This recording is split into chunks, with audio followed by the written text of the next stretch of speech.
Hello po guys. Ngayon po papakita ko po sa inyo kung paano gumawa ng rose gamit yung air dry clay na to, stretchy. Super stretchy niya. Meron pa po ako. Arami. Andito po.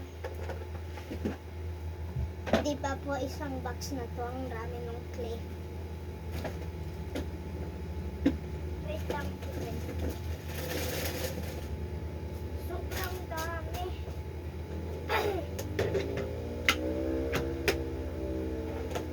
So, yung clay ay ganito karami. So, ganon karami yung clay.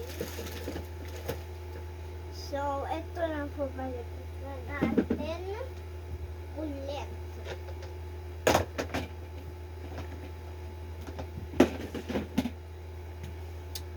Ayan. So, okay, mag-start na tayo. First, kailangan mo ganito yung clay mo na ganong kahaba gusto mo. Ngayon, twist mo siya. Tapos, tanggalin mo.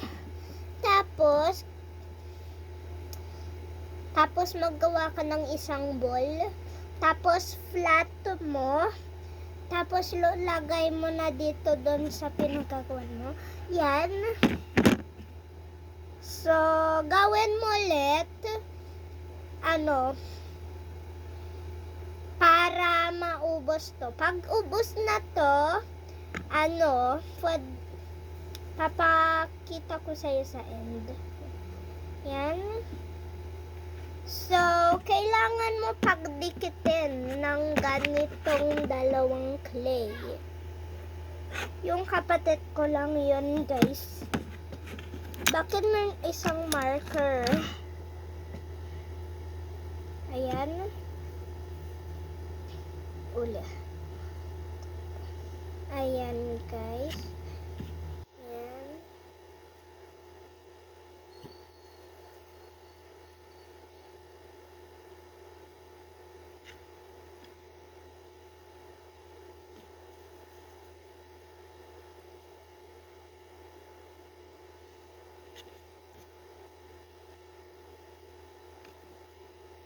Ayan.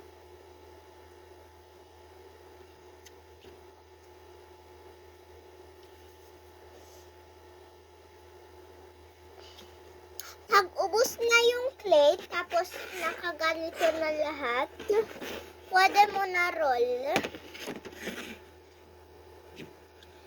Yung parang roll na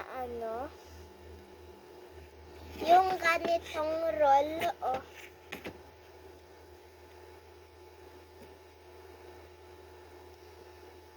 Ayan, okay na. Yun lang po guys. Bye.